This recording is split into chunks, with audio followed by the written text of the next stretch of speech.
आधुनिक भारतीय इतिहास के स्रोत।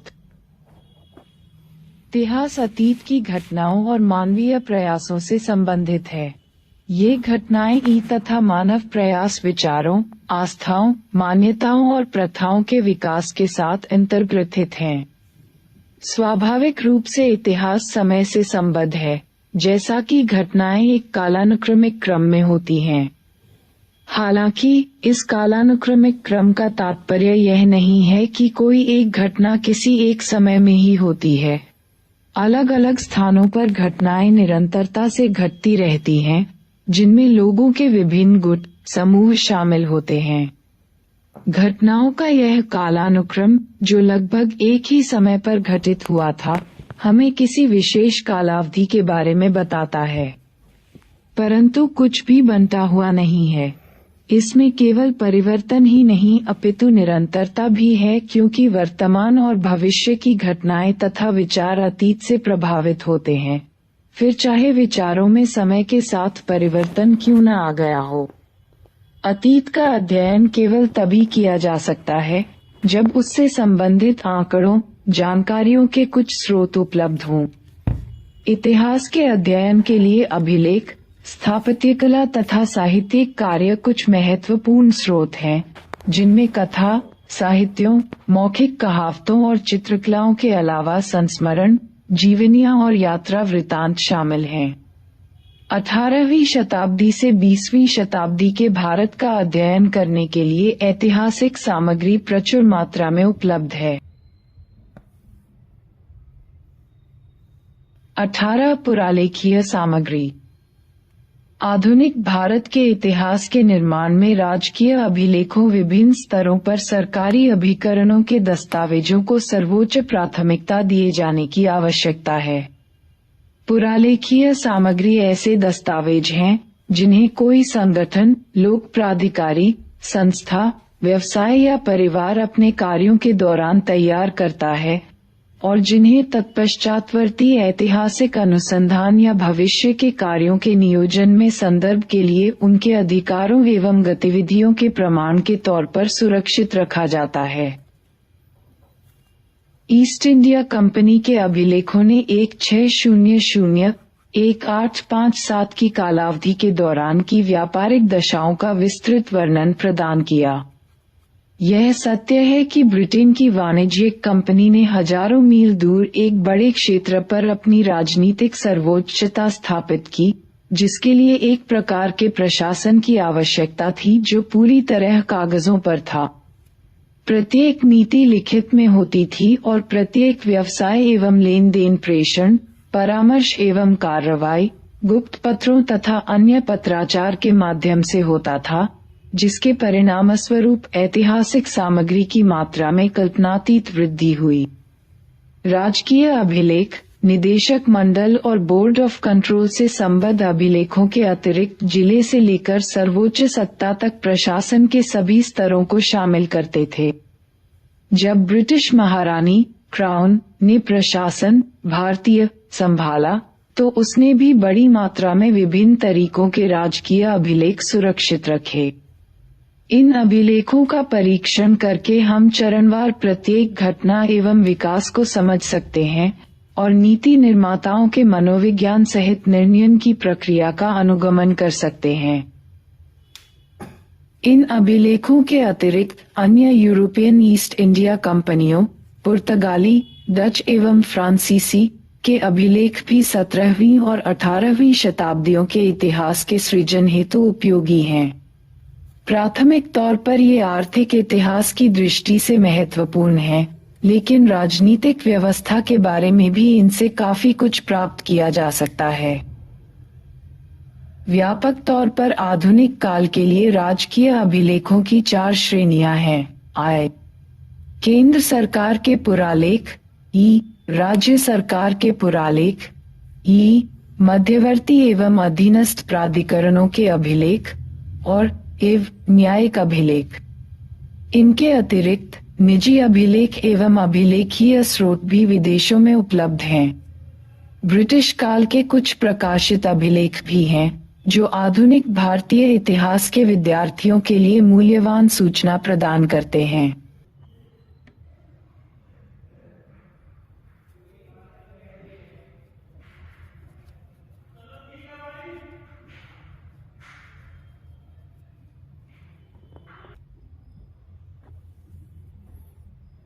केंद्र सरकार के पुरालेख। नई दिल्ली स्थित राष्ट्रीय अभिलेखागार में भारत सरकार के अधिकतर पुरालेखों को सहेज कर रखा गया है। यह संग्रह 18वीं शताब्दी के मध्य से वर्तमान समय तक के आधुनिक भारत के सृजन हेतु अभिलेखों की अटूट श्रृंखला प्रदान करता है। लोक विभाग के अभिलेख 1773 के रेगुलेटिंग एक्ट के संवैधानिक परिवर्तनों, केंद्रीकृत राज व्यवस्था के उदय और कंपनी की प्रशासनिक व्यवस्था के विकास के अध्ययन हेतु विस्तृत स्रोत सामग्री प्रदान करते हैं। इनके अतिरिक्त 1857 के पश्चात के प्रशासनिक एवं संवैधानिक विकास जैसे लोक सेवाओं का गठन, स्थानीय स्वशासन का प्रारंभ, भारतीयकरण की समस्या और प्रांतों का प्रादेशिक पुनर्गठन इत्यादि बेशकीमती सामग्री भी इस श्रृंखला में पाई जाती है। 1767 में बंगाल के प्रथम सर्वेयर जनरल के रूप में जेम्स रेनल की नियुक्ति के साथ भारत के अनजान क्षेत्रों एवं इसके सीमा क्षेत्रों का वैज्ञानिक रूप से मानचित्रण शुरू हुआ। भारतीय सर्वेक्षण के अभिलेखों एवं सर्वेयरों के जर्नल्स एवं वृत्तांतों ने न केवल भौगोलिक अध्ययन के लिए अपितु समकालीन सामाजिक आर्थिक दशाओं और अन्य महत्वपूर्ण ऐतिहासिक तथ्यों के अध्ययन के लिए भी मूल्यवान सूचना प्रदान की है। लोक, न्यायिक एवं विधायी विभागों की कार्यवाहियों ने औपनिवेशिक सरकार की सामाजिक एवं धार्मिक नीतियों के अध्ययन हेतु पर्याप्त प्रमाण प्रदान किए हैं। रिफॉर्म कार्यालय के अभिलेख भारत में 1920-1937 के दौरान हुए संवैधानिक विकास के विश्लेषणात्मक अध्ययन के लिए बेहद उपयोगी हैं। राज्य सरकारों के पुरालेख। राज्य अभिलेखागारों के अभिलेखों में आय, भूतपूर्व ब्रिटिश भारतीय प्रांतों, भूतपूर्व रियासतों जिन्हें 1947 के पश्चात भारतीय संघ में शामिल कर लिया गया, और ब्रिटिश शासन के अतिरिक्त विदेशी प्रशासन से संबद्ध स्रोत सामग्री मिलती है। इसके अतिरिक्त उन भारतीय शक्तियों के अभिलेख जिन्हें ब्रिटिश शक्ति ने हथिया लिया और उनके क्षेत्र को ब्रिटिश क्षेत्र में मिला लिया भी आधुनिक भारतीय इतिहास के लिए महत्वपूर्ण स्रोत सामग्री हैं।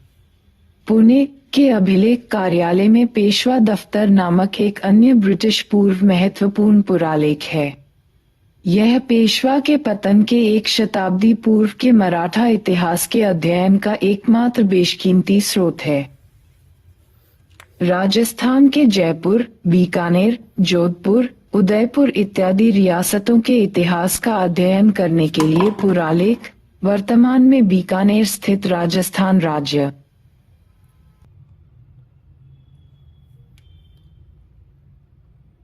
अभिलेखागार में महत्वपूर्ण है। इसी प्रकार जम्मू स्थित राज्य के पुरालेखों में 1846 से जम्मू कश्मीर के डोगरा शासन के इतिहास के अध्ययन हेतु दुर्लभ संग्रह है। मध्य प्रदेश में ग्वालियर, इंदौर, भोपाल एवं रीवा, केरल में त्रावणकोर एवं कोचीन, कर्नाटक में मैसूर और महाराष्ट्र में कोल्हापुर रियासतों से संबंधित सभी महत्वपूर्ण पुरालेख संबद्ध राज्यों में हैं।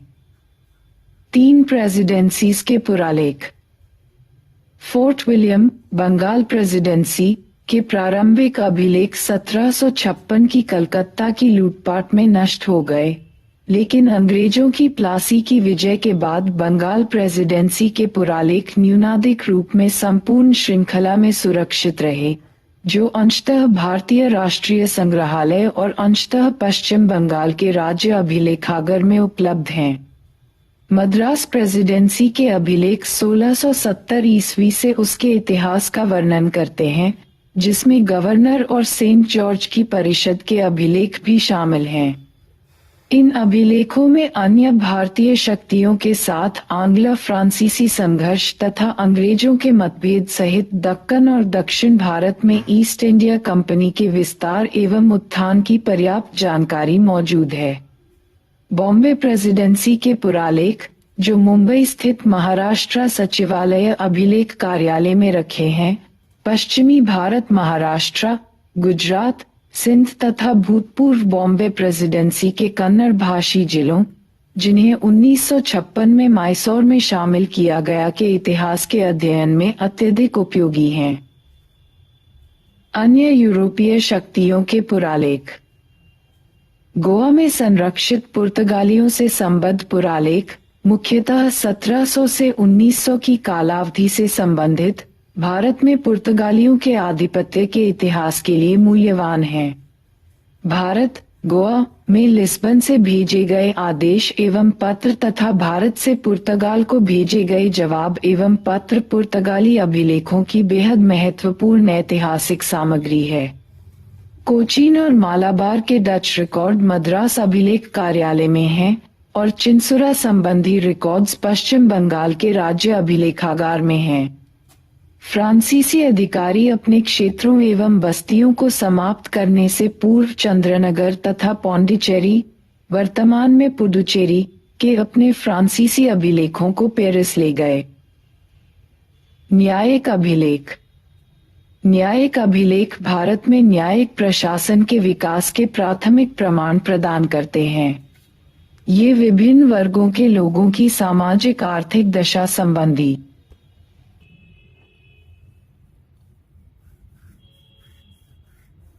महत्वपूर्ण जानकारी प्रदान करते हैं।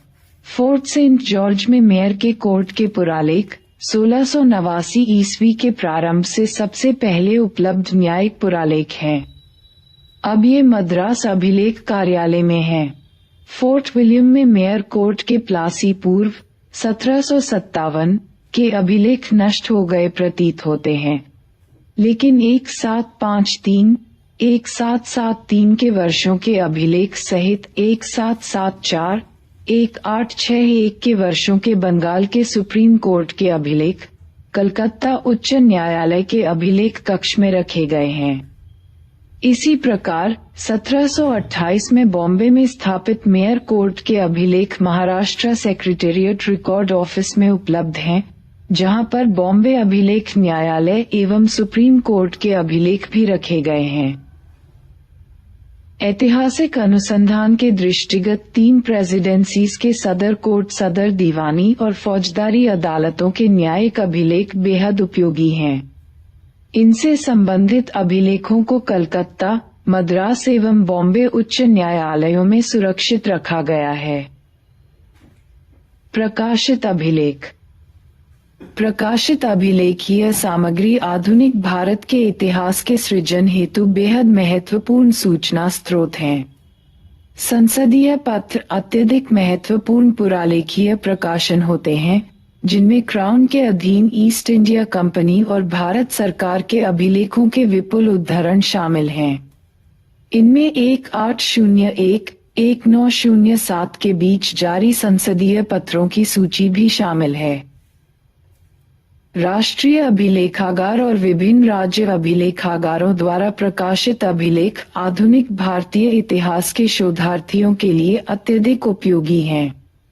भारतीय एवं प्रांतीय विधानमंडलों की कार्यवाहियां केंद्रीय एवं प्रांतीय सरकारों द्वारा प्रकाशित गजट और समय समय पर जारी विधियों एवं विनियमों के संग्रह भी ऐतिहासिक शोध हेतु उपयोगी सामग्री हैं। निजी पुरालेख। निजी अभिलेखों में उन व्यक्तियों एवं परिवारों से संबद्ध पत्र एवं दस्तावेज होते हैं, जिन्होंने आधुनिक भारत व्यवसाय एवं औद्योगिक निगमों तथा राजनीतिक, सामाजिक, धार्मिक, शैक्षिकी एवं सांस्कृतिक गतिविधियों को समर्पित संस्थाओं, समाजों एवं संगठनों के विकास में महत्वपूर्ण भूमिका अदा की है।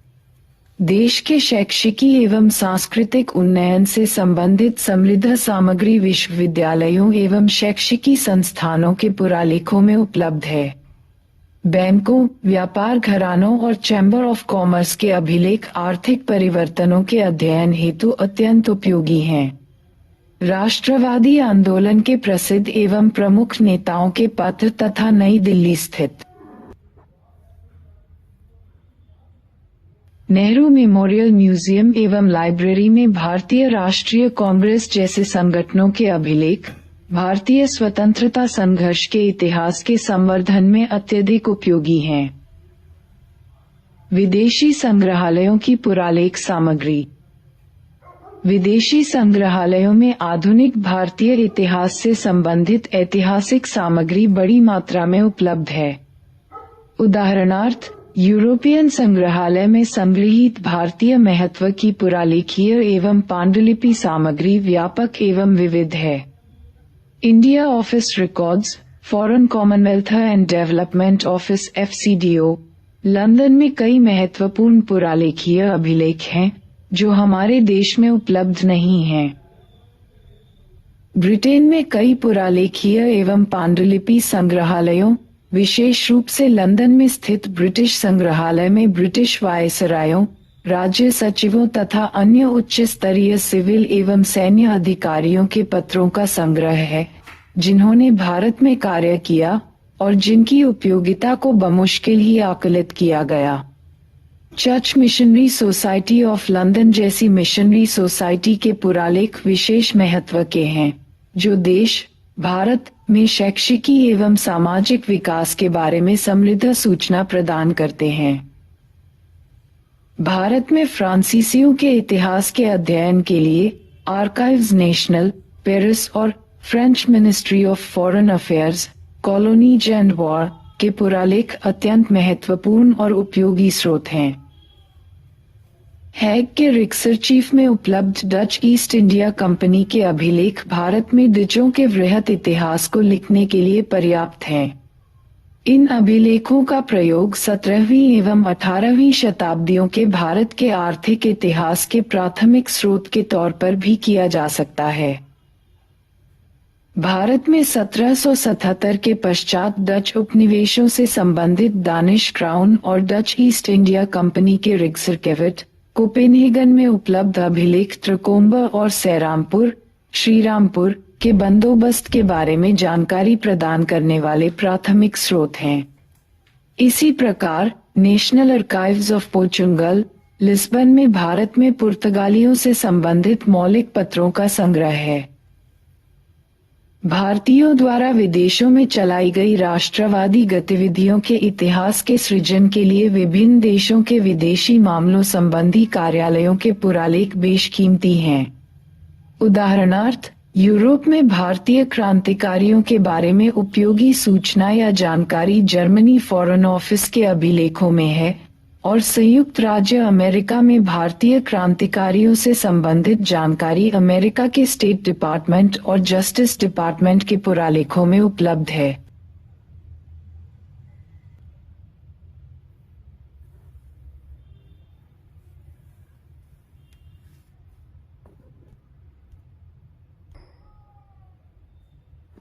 हालांकि आधुनिक भारतीय इतिहास के 1947 से पूर्व के बेहद महत्वपूर्ण और समृद्ध पुरालेखीय स्रोत अब पाकिस्तान में अवस्थित हैं।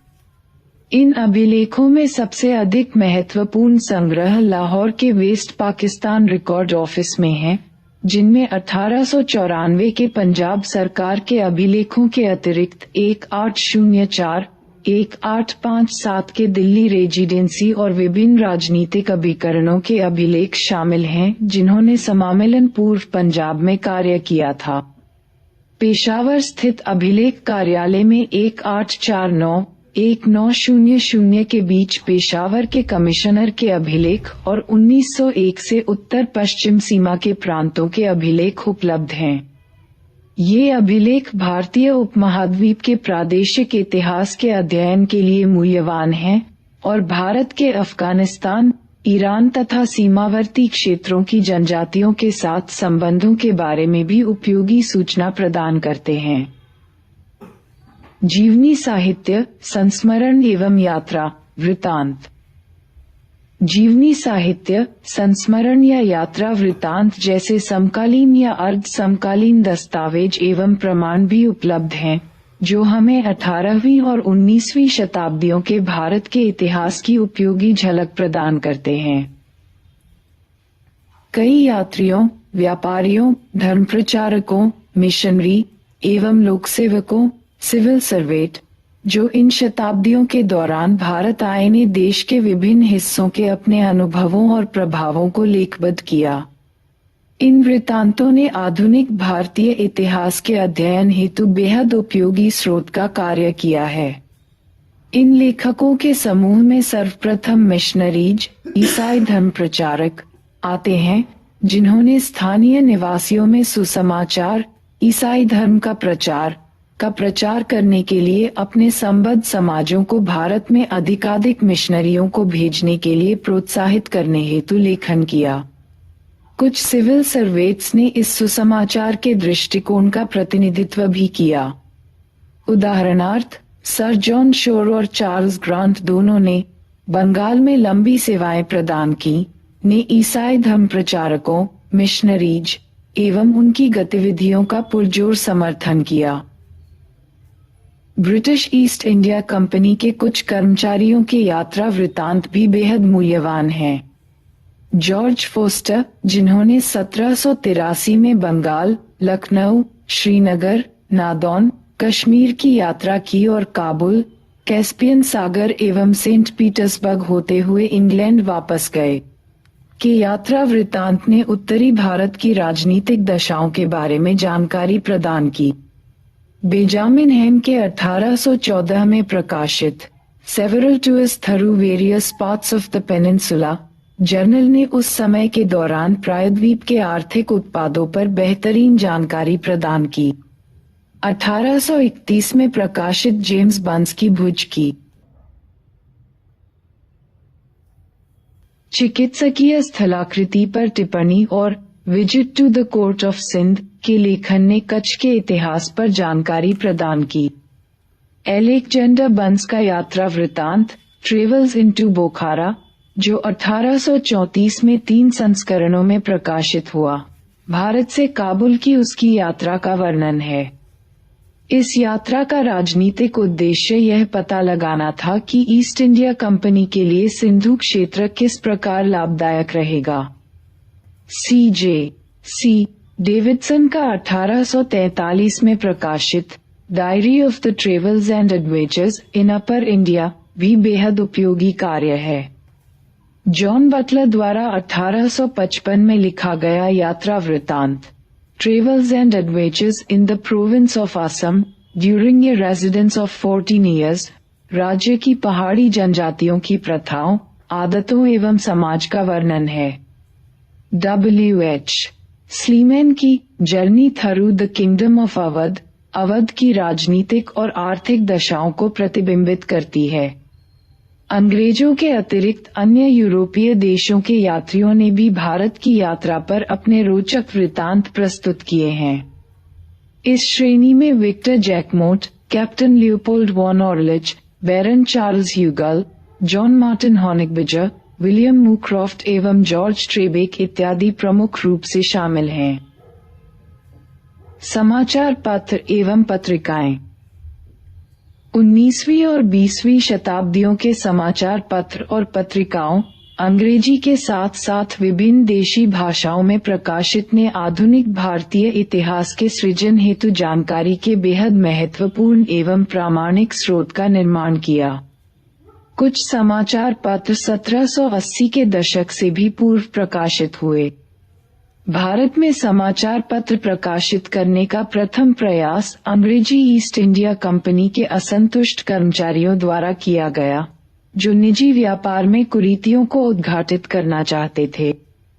भारत में जेम्स ऑगस्ट हिकी ने 1780 में बंगाल गजट या कलकत्ता जनरल एडवर्टाइजर नामक पहला समाचार पत्र प्रकाशित किया। तत्पश्चात the Calcutta Gazette 1784, the Bengal Journal 1785, the Oriental Magazine of Calcutta या Calcutta Amusement 1785, the Calcutta Chronicle 1786, the Madras Courier 1788 और द बॉम्बे हेरल्ड 1789 जैसे कई अखबारों का प्रकाशन शुरू हो गया। प्रेस एक्ट 1835 की नर्म नीति, जो 1856 तक जारी रही, ने देश में समाचार पत्रों के विकास को प्रोत्साहित किया। 19वीं शताब्दी के उत्तरार्ध से कई प्रभावशाली समाचार पत्र प्रसिद्ध एवं निडर पत्रकारों के नेतृत्व में सामने आए। कुछ महत्वपूर्ण समाचार पत्र थे जी। सुब्रमण्यम अय्यर के संपादकत्व में द हिंदू और स्वदेश मित्र, बाल गंगाधर तिलक के नेतृत्व में केसरी और महाराटा, सुरेंद्रनाथ बनर्जी के नेतृत्व में बंगाली, शिशिर कुमार घोष और मोतीलाल घोष के नेतृत्व में अमृत बाजार पत्रिका, गोपाल गणेश अगरकर के नेतृत्व में सुधारक, NN सेन का इंडियन मिरर, दादाभाई नौरोजी का voice of India, JP Verma का एडवोकेट, पंजाब में ट्रिब्यून एवं अखबार आम, बॉम्बे में इंदु प्रकाश, ध्यान प्रकाश, कल एवं गुजराती, बंगाल में सोम प्रकाश, बंगनिवासी एवं साधारणी। यह रोचक तथ्य है कि 1885 में गठित भारतीय राष्ट्रीय कांग्रेस के लगभग 1/3 संस्थापक पत्रकार थे। कुछ समाचार पत्र एवं पत्रिकाओं का प्रकाशन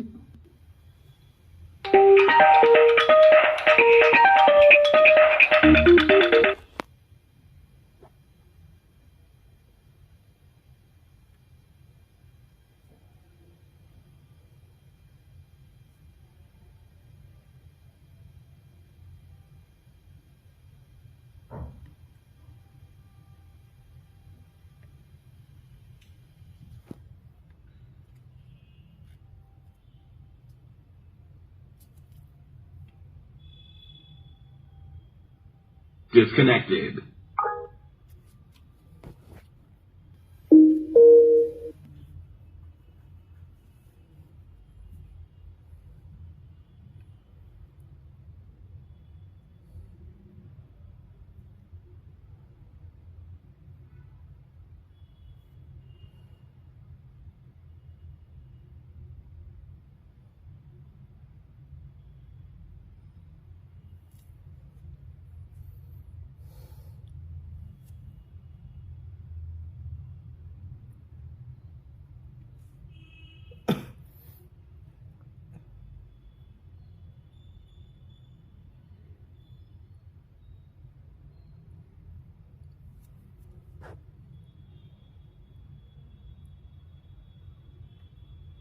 पत्र एवं पत्रिका।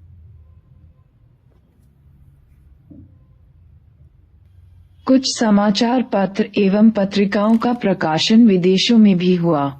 उदाहरणार्थ, श्यामजी कृष्ण वर्मा ने लंदन में इंडियन सोशियोलॉजिस्ट का प्रकाशन किया। इसी प्रकार मैडम बीकाजी कामा ने पेरिस से वंदे मातरम और वीरेंद्रनाथ चट्टोपाध्याय ने बर्लिन से तलवार प्रकाशित किया। इस संदर्भ में 20वीं शताब्दी के दूसरे दशक के दौरान सैन फ्रांसिस्को से गदर पार्टी के मुखपत्र के तौर पर गदर पत्र प्रकाशित किया गया और वैंकूवर से तारकनाथ दास का हिंदुस्तान प्रकाशित हुआ। इन सभी ने विदेशों में क्रांतिकारी एवं राष्ट्रवादी गतिविधियों पर पर्याप्त प्रमाण एवं जानकारी प्रदान की। समाचार पत्र जनमत का निर्माण करते हैं और उनमें प्रकाशित रिपोर्ट का लोगों पर अत्यधिक प्रभाव पड़ता है। समाचार पत्र विभिन्न घटनाओं पर लोगों की भावनाओं एवं दृष्टिकोण को आकार प्रदान करते हैं। समाचार पत्र आधुनिक भारतीय इतिहास के महत्वपूर्ण स्रोत रहे हैं। इसे इस तथ्य से समझा जा सकता है कि 1870 के दशक से इन अखबारों, अंग्रेजी एवं देशी भाषाओं दोनों, ने भारतीय औपनिवेशिक काल से वर्तमान समय तक जीवन के लगभग सभी पहलुओं को चित्रित किया है। 1920 के दशक से अखबारों ने गांधी जी के नेतृत्व में स्वतंत्रता हेतु राष्ट्रवादी संघर्ष के दौरान प्रमुख घटनाओं को सूक्ष्म तरीके से विश्लेषित एवं शामिल किया। हालांकि समाचार पत्रों को निष्पक्ष रूप में नहीं देखा गया। इन्हें ऐसे लोगों द्वारा प्रकाशित किया गया जिनके अपने राजनीतिक विचार एवं वैश्विक मत थे। मौखिक प्रमाण। मौखिक इतिहास अलिखित स्रोतों की मदद से इतिहास के सृजन को संदर्भित करता है। उदाहरणार्थ, वैयक्तिक संस्मरण एक प्रकार का मौखिक स्रोत है। मौखिक स्रोतों से इतिहासकार अपने विषय की सीमाओं का विस्तार कर सकते हैं। हालांकि कई इतिहासकार मौखिक इतिहास के प्रति शंकित हैं। वे इसे नकारते हैं चूंकि मौखिक तथ्यों में प्रामाणिकता एवं कालक्रम का अभाव होता है और वे अस्पष्ट हो सकते हैं। इतना होते हुए भी ये स्रोत महत्वपूर्ण हैं, जैसा कि वे अन्य स्रोतों से जुटाई गई जानकारी की पुष्टि करने में इतिहासकारों की मदद करते हैं। सृजनात्मक साहित्य। आधुनिक भारतीय इतिहास के स्रोत के तौर पर सृजनात्मक साहित्य के संदर्भ में हम स्वयं को पश्चिम के प्रभावाधीन भारत में 19वीं और 20वीं शताब्दियों में विकसित अंग्रेजी एवं देशी भाषाओं दोनों में नवीन साहित्यिक रूपों तक सीमित करेंगे। देशी भाषाओं में प्राचीन साहित्य पूरी तरह से पद्य रूप में है और यह साहित्य 18वीं और 19वीं शताब्दी के पूर्वार्ध के दौरान मौजूद था। 19वीं शताब्दी में अंग्रेजी साहित्य के प्रभावाधीन भारतीय काव्य ने अपने नएपन को पुनः हासिल किया और यह छंद, गीतात्मक एवं चतुष्पद जैसे नवीन रूपों के साथ किया गया एक प्रयोग था। सबसे ऊपर नवीन सृजनात्मक भावना का बाहुल्य था जिसने काव्य के रूप को बदल डाला। मंच के अभ्युदय ने आधुनिक युग के सृजनात्मक साहित्य को एक नई दिशा प्रदान की। मंच की स्थापना ने शास्त्रीय संस्कृत नाट्य और पश्चिमी मंचन दोनों के प्रभाव में नाटकरूपी साहित्य की अत्यधिक उन्नति को आवेग प्रदान किया। इस साहित्यिक विकास एवं लेखन ने औपनिवेशिक समय के लोगों के जीवन पर प्रचुर जानकारी प्रदान की। वास्तव में भारतीय रोमांटिक काव्य भारतीय स्वतंत्रता संघर्ष का मुखरित प्रतिनिधि था। इनमें से कुछ प्रमुख थे उर्दू में मोहम्मद इकबाल 1876 1938, हिंदी में निराला 1897 1961, बांग्ला में काजी नजरुल इस्लाम 1899 1976, मराठी में केशवसुत 1866 1905, मलयालम में जी शंकर कुरूप 1901 1978, प्रसिद्ध तमिल राष्ट्रवादी कवि सुब्रमण्यम भारती 1882 1921 भी इसी काल से संबंधित थे। इंडो यूरोपियन संपर्क का महत्वपूर्ण परिणाम उपन्यास था जो 19वीं शताब्दी के उत्तरार्ध में उदित हुआ। उस समय के प्रथम महत्वपूर्ण लेखक बंकिम चंद्र चटर्जी 1838-94 प्रसिद्ध बंगाली उपन्यासकार थे। उनके उपन्यास अधिकतर ऐतिहासिक हैं और इनमें से आनंदमठ 1882 बेहद लोकप्रिय एवं प्रसिद्ध हुआ, विशेष रूप से इसके प्रभावशाली राष्ट्रीय गीत वंदे मातरम के लिए। इच्छाराम सूर्यराम देसाई 1853-1912 मध्यकालीन गुजराती साहित्यिक इतिहास के बेहतरीन विद्वान थे। उनका प्रथम उपन्यास हिंदाने ब्रितानिया राजनीतिक अधिस्वर वाले शुरुआती उपन्यासों में से एक था। महान क्रांतिकारी विचारक एवं लेखक सखाराम गणेश देउस्कर ने देश में स्वाधीनता की चेतना के जागरण के लिए 1904 में बांग्ला में देशकथा लिखी। गिरिजा देवी और रामतीर्थ थम्माल, जिन्होंने क्रमशः मोहन रजनी 1931 और द सिक्लिन मोसावलई 1936 उपन्यास लिखे, ने भी उपन्यास को सामाजिक अनुभव का एक प्रभावी माध्यम बनाया। यह प्रेमचंद 1880-1936 थे, एक उपन्यासकार एवं उर्दू हिंदी के लघु कहानीकार जिन्होंने कल्पित साहित्यिक संसार में भारत को एक अलग स्थान दिलाया। उन्होंने उपन्यास का प्रयोग सामाजिक परिवर्तन के रूप में किया और उनके उपन्यासों ने भारतीय ग्रामीण समाज के आयामों की समझ तथा गहरी सामाजिक चिंताओं को प्रतिबिंबित किया।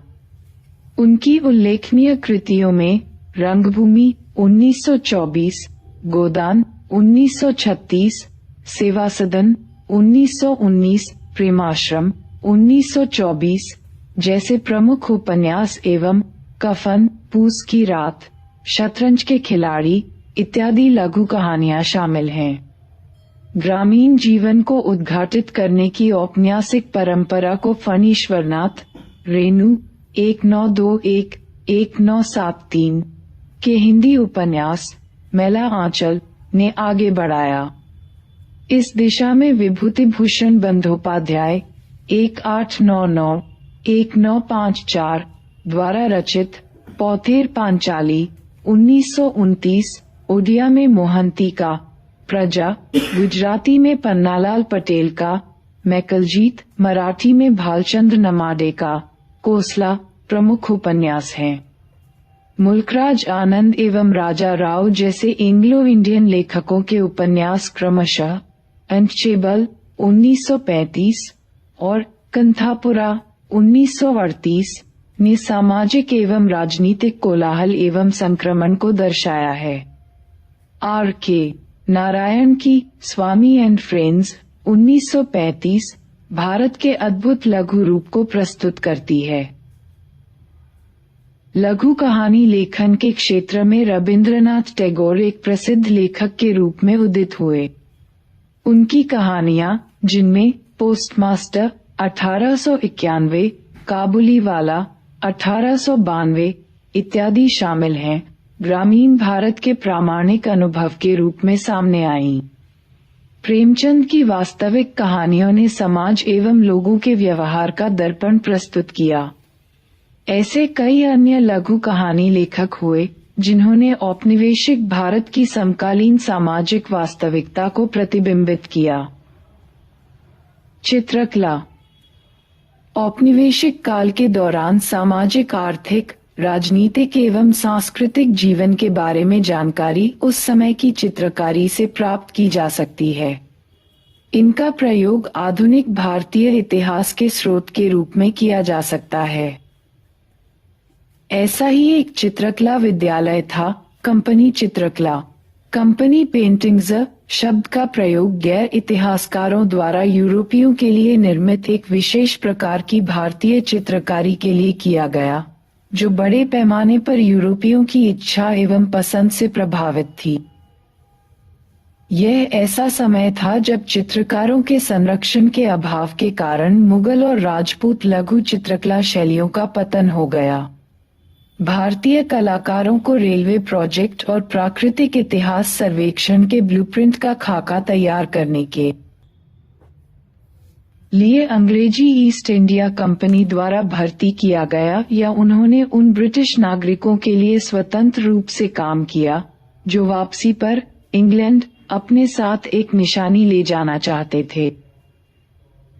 1760 के आसपास मुर्शिदाबाद से कई चित्रकार पटना आ गए। 18वीं शताब्दी के अंत तक पटना 11 कला केंद्रों का मुख्यालय बन गया, जिसमें से ब्रिटिश ईस्ट इंडिया कंपनी ने बंगाल को अलग कर दिया। कंपनी चित्रकला शैली पटना स्कूल के तौर पर भी जानी जाती है।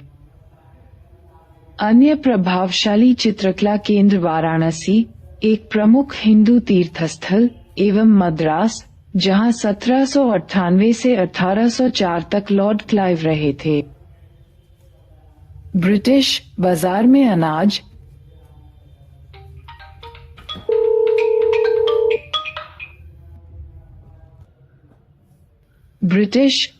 में अनाज फल एवं सब्जियां बेचने जैसे दैनंदिन जीवन के चित्रों को सहेजना चाहते थे। इस शैली के चित्रों में देखा जा सकता है कि 1850 के बाजार भारत के वर्तमान खाद्य बाजारों के समान ही थे। धर्म, जाति एवं व्यवसाय भी बेहद लोकप्रिय विषय थे। विशेष रूप से दक्षिण भारत में कंपनी शैली के चित्रकारों ने भारतीय गहरे धुंधले रंगों के स्थान पर पानी वाले हल्के रंगों का प्रयोग करना शुरू किया। भारतीय लघु चित्रकला में परंपरागत रूप से प्रयुक्त चमकीले रंगों की जगह हल्के नीले, हरे एवं भूरे रंगों का प्रयोग होने लगा। कंपनी शैली के चित्रों का प्रयोग भारत के लोगों के अभ्युदय के ऐतिहासिक दस्तावेजीकरण के रूप में किया जा सकता है। Paintings, pencil drawing, posters, cartoons एवं बाजार प्रिंट के रूप में भारतीयों एवं ब्रिटिश या अंग्रेजों द्वारा चित्रित की गईं 1857 के विद्रोह की तस्वीरें महत्वपूर्ण अभिलेख हैं। विद्रोह की पेंटिंग्स इस प्रमुख घटना पर अंग्रेजों एवं भारतीयों के विश्वमत को समझने तथा व्याख्या करने में इतिहासकारों के लिए महत्वपूर्ण हैं। कालीघाट चित्रकला, जो 19वीं शताब्दी में कलकत्ता में विकसित हुई, ने न केवल पौराणिक चरित्रों एवं आकृतियों को उकेरा अपितु अपने दैनंदिन जीवन में संलग्न आम लोगों को भी दर्शाया। साधारण जन के जीवन की तस्वीरों ने तत्कालीन कलकत्ता में सामाजिक जीवन के परिवर्तनों को चित्रित किया। इन चित्रों ने तत्कालीन सामाजिक बुराइयों पर भी टिप्पणी की। 1857 के कुछ समय पश्चात बॉम्बे, कलकत्ता और मद्रास में कला स्कूल खोले गए। इनकी शिक्षण पद्धति एवं पाठ्यक्रम ब्रिटिश रॉयल अकेडमी पर आधारित थे। भारतीय विद्यार्थियों ने तैलीय रंगों, ऑयल पेंट को कैनवस पर और वाटर कलर को पेपर पर प्रयोग करने जैसी नवीन कला सामग्रियों को समझा। भारत में अंग्रेजी शिक्षित शहरी मध्य वर्ग की विचारधारा एवं दृष्टिकोण में गहरा बदलाव आया। अंग्रेजी साम्राज्य के नकारात्मक परिणामों के प्रति जागरूकता में वृद्धि हुई। 19वीं शताब्दी के अंतिम दशक में सृजित नए प्रकार की भारतीय कला की प्रारंभिक प्रेरणा राष्ट्रवाद एवं देशभक्ति थी। इस नवीन कला आंदोलन ने अपना शुरुआती अभिप्रेरण उदीयमान राष्ट्रवाद से ग्रहण किया। नंदलाल बोस एवं राजा रवि वर्मा जैसे कलाकार इस कला के नवीन रूप के प्रतिनिधि थे। अवनींद्रनाथ टैगोर, E.B. हेवेल एवं आनंद केंटिश कुमारास्वामी के नेतृत्व में बंगाल स्कूल शैली के अभ्युदय ने एक महत्वपूर्ण भूमिका निभाई। यद्यपि नवीन कला रूप की यह चित्रकारी मुख्यतः पौराणिक कथाओं एवं भारतीय सांस्कृतिक विरासत के विषय वस्तुओं पर केंद्रित थी, तथापि ये भारत में आधुनिक कला आंदोलन के अध्ययन एवं कला इतिहासकारों के लिए महत्वपूर्ण स्रोत हैं। सारांश। आधुनिक भारतीय इतिहास के स्रोत। पुरालेखीय सामग्री। आय। पुरालेख लोक एवं निजी आधुनिक भारतीय इतिहास के अध्ययन हेतु अत्यधिक मूल्यवान स्रोत सामग्री का निर्माण करते हैं। भारत सरकार के पुरालेख अधिकतर नेशनल आर्काइव्स ऑफ इंडिया, नई दिल्ली में सुरक्षित हैं, जो 18वीं शताब्दी के मध्य से वर्तमान समय तक के राजकीय अभिलेख प्रदान करते हैं। 3 प्रेसिडेंसियों बंगाल, मद्रास और बॉम्बे के पुरालेख विशेष रूप से बेहद उपयोगी हैं।